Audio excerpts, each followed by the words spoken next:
Bonjour, avec vous Esma. On est aujourd'hui sur une nouvelle vidéo où on va parler de tous les métiers qui entourent le domaine de test. J'ai reçu quelques commentaires et quelques mails concernant des questions par rapport au métier de test, c'est-à-dire des personnes qui étaient dans un autre domaine, par exemple l'électricité, l'industrie et tout ça, mais là, par rapport à la crise ou par rapport ou suite à c'est un souhait personnel, ils ont fait une reconversion professionnelle. Et là, ils se retrouvent dans le domaine, ils ont proposé par eux, soit qu'il était proposé, soit ils ont cherché, ils ont trouvé c'est la meilleure pour eux pour faire une reconversion professionnelle. Là, ils demandent qu'est-ce qu'on va chercher pour acquérir notre premier job au niveau de l'informatique, au niveau de domaine de test. Pour des personnes qui n'ont pas eu des connaissances approfondies au niveau de l'informatique. Pour moi, c'est un conseil que je peux donner. Il faut chercher au niveau des tests fonctionnels. Parce que les tests fonctionnels, ils vont pas vous demander d'avoir des connaissances et d'avoir des expériences au niveau du code et tout ça. Aussi au niveau des bases de données SQL, au niveau du code, est-ce que vous avez déjà codé des blocs de code et tout ça. De préférence, de chercher au niveau du fonctionnel, de chercher testeur fonctionnel, vous allez trouver. Mais là, il y a une autre question qui se pose. Est-ce qu'il y a une différence au niveau des rémunérations entre un testeur fonctionnel, entre un intégrateur et tout ça? Au niveau du marché et d'après mes connaissances, d'après les profils que je connais, il n'y a pas une différence au niveau de salaire. C'est ce que vous avez négocié le premier jour. C'est parce que je vais faire des formations de plus au niveau du code et tout ça, je vais toucher plus. Non, c'est pas ça. Et c'est le même niveau, l'intégration et les tests fonctionnels, c'est le même niveau. Si par la suite on parle si vous souhaitez, si vous avez passé des années au niveau des tests, et par exemple des tests fonctionnels, vous constatez que c'est un métier qui vous intéresse et tout ça, vous voulez passer en intégration, oui, vous pouvez passer, parce que déjà vous étiez au niveau de ce domaine en informatique, vous passez en parallèle des autres formations au niveau des codes, au niveau des bases de données, vous aurez des connaissances, même si vous passez un entretien, vous aurez des notions et vous allez rassurer votre recruteur et vous pouvez acquérir un poste en intégrateur. Mais par la suite, vous pouvez, si vous avez fait des années au niveau des tests fonctionnels ou au niveau de l'intégration, mais c'est bon, vous dites, c'est pas la peine que je teste la même chose, c'est bon, je veux passer à autre chose. Il y a des métiers aux alentours de tests. Vous pouvez postuler pour un business analyst. Mais pour un business analyst, vous ne devez pas, c'est pas nécessaire d'avoir des formations au niveau de l'informatique. Mais le principal, vous devez avoir un bon rédacteur parce que vous allez rédiger des cahiers de charges, des recettes, tout l'échange entre vous et le client, c'est vous que vous allez rédiger. Si vous êtes un bon rédacteur et vous aimez le contact avec le client final, vous êtes un diplomate parce que il y aura des recettes, il y aura des va-et-vient avec le client, des échanges, il y a des choses qui vont pas être acceptées avec le client. Si vous aimez tout ça, le monde de négociation, vous pouvez rassurer les personnes qui sont en face de vous et tout ça, vous pouvez postuler pour un poste de business analyst. Par la suite, lorsque vous travaillez en tant que testeur, les personnes avec lesquelles vous allez travailler aussi avec des testeurs comme vous, avec des intégrateurs, avec des développeurs, avec un delivery manager, avec un chef de projet, et chacun d'eux il a sa propre fonctionnalité. On va parler déjà, si vous êtes un testeur, vous allez trouver des bugs. D'accord? Vous allez ouvrir vous allez ouvrir vous allez réclamer, on va pas parler d'un logiciel spécifique, vous allez réclamer ça dans un outil que vous utilisez, n'importe quel outil dédié ou remonter des anomalies. D'accord? Ce ticket va être traité par un développeur. C'est lui qui va corriger cette anomalie. Cette correction d'anomalie, ça va être généré dans une autre version. D'accord? Il y a des personnes qui ils ont compris qu'on trouve le bug et juste à côté, il y a le développeur qui va le corriger et c'est bon et c'est corrigé. Non, on ne passe pas comme ça. C'est comme des versions. Par exemple, on est sur 2.1.17 et là, il y aura une version. Par exemple, il y a déjà une version en cours de développement que bientôt il va être livré. D'accord? Mais nous, je viens de constater qu'il y a un bug. Du coup, il va être corrigé dans la version suivante. D'accord? Ça peut qu'il ne va pas être utilisé par le client tout de suite. Quand on va informer le client, s'il remonte le même problème, qu'on a remonté le problème, que le développeur va le corriger et par la suite, on va le livrer chez le client. Mais avant la livraison chez le client, il y aura une phase. Le développeur va corriger le problème, d'accord? Et par la suite, il va l'envoyer le ticket ou l'intégrateur. L'intégrateur, il va tester le ticket et par la suite, il va tester la version et par la suite, vous, en tant que testeur fonctionnel, vous allez retester à nouveau. Et par la suite, on va décider un go ou non go pour l'installation de cette livraison. On parle là on a parlé de développeur qui va développer et qui va corriger l'anomalie. On a parlé d'intégrateur qui suit à chaque fois lorsqu'il y a on parle de petites versions, ce sont des snaps. Vous avez remonté un problème, il est corrigé par le développeur, il va être testé dans un snap. C'est une petite version, il va pas tester toutes les fonctionnalités. Vous allez recevoir comme testeur final, vous allez recevoir une version que le client va la recevoir si tout est OK et par la suite, vous allez tester tous les tests de non-régression et les tests qui concernent cette version. Et par la suite, à vous de décider, bien sûr, avec vous c'est vous le testeur et aussi votre chef de projet, vous allez décider est-ce qu'on va passer en production ou pas.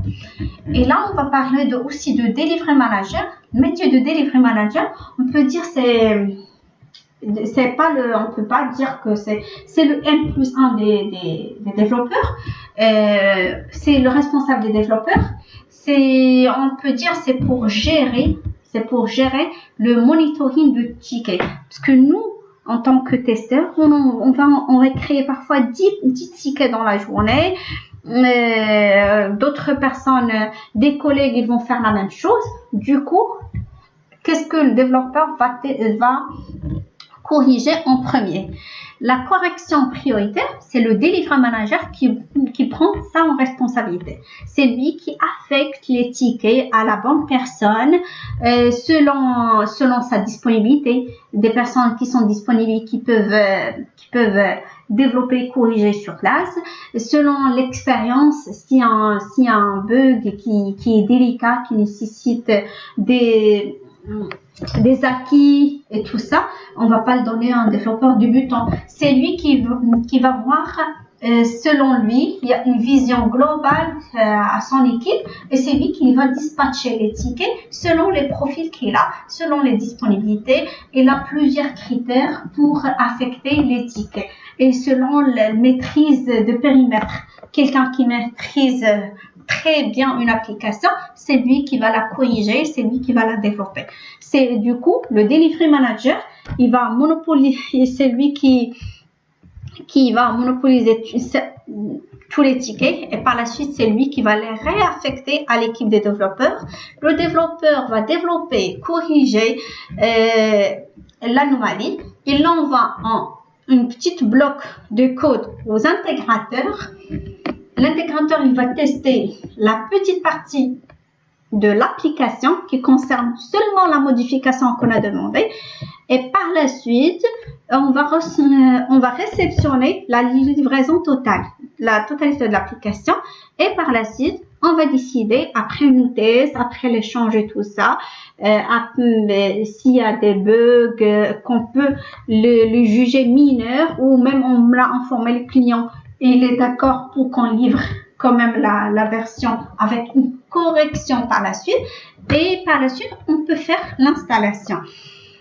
Et il y a deux cas différents. Il y a des cas où il y a une équipe de déploiement qui fasse les installations, le montage et tout ça s'il y a des monteurs, mais parfois c'est l'équipe de testeurs finaux, les testeurs finaux qui font l'installation des versions et la mise à jour pour les versions finales au client. D'accord? C'est nous qu'on envoie les versions en production. On avertit le client comme quoi il y aura une version. Il y a des consignes, il y a des versions parfois qu'on ne peut pas. La majorité des sociétés, on n'envoie jamais des versions, des mises à jour au cours de la journée, parce que ça peut perturber la production chez le client. Du coup, vous aurez, si vous êtes un testeur fonctionnel, vous avez un contact avec le delivery manager lorsque vous remontez un problème. C'est à lui d'informer. Vous serez en contact avec des intégrateurs, avec des développeurs, et aussi avec le client final, avec votre chef de projet qui décide ou pas des versions et tout ça.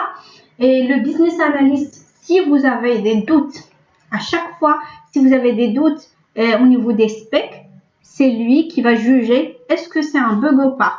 Si moi j'ai testé, je constatais que ça c'est un bug, mais c'est un bug. Ça décrit quoi? Si je constate qu'il y a un bug, pourquoi je me suis dit que c'est un bug? Est-ce que selon moi ou selon les specs? On va vérifier. Dans ce cas, on va vérifier c'est les specs qui jugent est-ce que c'est un bug ou pas. S'il est mentionné dans les specs, par exemple qu'on doit par exemple un bouton qui doit, par exemple un champ qui doit pas accepter les numériques. Et moi je saisis des numéros, je dis n'importe quoi, je parle juste des bugs mineurs. Et moi j'ai saisi des numéros, et par la suite je constatais qu'il a accepté ça sans la remonter, comme j'ai pas reçu de message qui m'alerte comme quoi je dois saisir que des alphas et non pas des numériques. Dans ce cas, je dois remonter ce problème, mais je dois vérifier est-ce que effectivement nous on a la noté dans les specs qui sont rédigés noir sur blanc que ce champ ne doit pas accepter que les lettres, ou il n'est pas mentionné. S'il n'est pas mentionné, même si on sait qu'il doit accepter que les lettres, mais il n'était pas mentionné dans les spécifications, dans ce cas c'est pas un bug. Du coup, aussi, à chaque fois, même si vous n'avez pas de l'expérience au niveau, c'est pas lorsqu'on dit c'est l'expérience dans le domaine où vous travaillez, parce que le fonctionnel, ça diffère d'une boîte à une autre. Lorsque vous travaillez pour le fonctionnel d'une banque, le lendemain vous travaillez pour le fonctionnel d'une assurance et tout ça. Ça n'a rien à voir. Du coup, c'est à vous de commencer à chercher c'est quoi les specs, la lecture des spécifications pour savoir c'est quoi les périmètres de ce projet, qu'est-ce qu'on doit tester, qu'est-ce qu'on doit trouver qu'est-ce qu'on doit exiger comme bonne qualité pour ce projet. Et du coup, par la suite, avec de l'expérience, vous pouvez savoir est-ce que effectivement c'est un bug, ça c'est pas mentionné dans les specs, du coup c'est par la suite sera à juger avec le client s'il le trouve que c'est nécessaire de trancher, qu'on ne doit pas saisir par exemple des numéros dans ce champ. C'est à lui de mentionner ça, de l'envoyer au chef de projet, au business analyst, et qu'il valide un go pour ça. Et du coup, toujours, et vous devez, lorsque vous faites les tests et vous trouvez des bugs, il faut toujours se référer auprès de vos specs. Les spécifications, c'est toujours vous devez l'utiliser parce que ça sert à rien de remonter des bugs que, à vrai dire, que ce sont pas des bugs. C'est une perte de temps pour vous, une perte de temps pour le delivery manager qui va dispatcher le ticket, une perte de temps pour le développeur. Par la suite, il va constater que effectivement c'est pas un bug, et si c'est pas un bug, c'est une amélioration, et si une amélioration, ça nécessite un go auprès de chef de projet parce que c'est un budget à part. Au niveau, ça on va le parler dans une autre vidéo, les améliorations et les bugs. Tout ça, c'est à chaque fois il y a une facturation, et les améliorations de préférence qui sont demandées par le client et non pas par nous les testeurs, parce que nous on essaie juste d'avoir une bonne qualité, une application avec une bonne qualité. On va pas improviser, on va pas faire une amélioration qui ne sera pas demandée par le client final. Du coup, pour résumer, si on parle de métier de test, on parle de testeur fonctionnel, d'intégrateur, de développeur, de business analyst, de chef de projet et de delivery manager. J'espère que j'ai rien oublié, mais en tout cas, si vous avez des questions, il y aura toujours une suite à mes vidéos. Et pour revenons à notre question principale, si vous n'étiez pas dans le domaine informatique, vous voulez commencer par quoi? De préférence de commencer d'être un testeur fonctionnel. Si vous avez eu des connaissances et vous voulez bien sûr être un intégrateur, vous pouvez postuler avec les connaissances que vous avez eues au fur et à mesure. Vous pouvez être intégrateur, mais si vous voulez avoir grimpé au niveau des échelles, vous pouvez postuler en tant que business analyst. Si c'est pas, on peut pas dire que c'est des postes, on peut parler parfois, c'est un testeur fonctionnel, peut être équivalent à un business analyst, c'est selon ce que vous voulez. Si vous constatez que vous avez vous aimez toujours le contact avec le client, les négociations, les rédactions des spécifications, des cahiers de charges, des offres, des appels d'offres et tout ça, vous pouvez. Mais moi, je peux vous dire, si vous voulez par la suite, si un business analyst, c'est un petit peu similaire à un chef de projet. Vous pouvez être par la suite un chef de projet. Juste le chef de projet, il est pilote une équipe, mais business analyst, il pilote pas une équipe, il fait juste la rédaction des spécifications et les cahiers de charges. Et il sait très bien les limites de chaque projet. Du coup, si vous constatez si vous n'êtes pas sûr, est-ce que c'est un bug ou pas, vous pouvez soit se référer au niveau des spécifications. Si vous n'avez pas la réponse, vous pouvez demander l'aide de votre business analyst. Si vous avez des questions, n'hésitez pas de m'envoyer soit un mail, soit de me laisser un commentaire. J'espère bien que je vais continuer toujours ces vidéos, parce que là, lorsque j'ai vérifié, j'ai lâché toute une année, j'ai rien postulé. Je vous dis à très bientôt et à une nouvelle vidéo.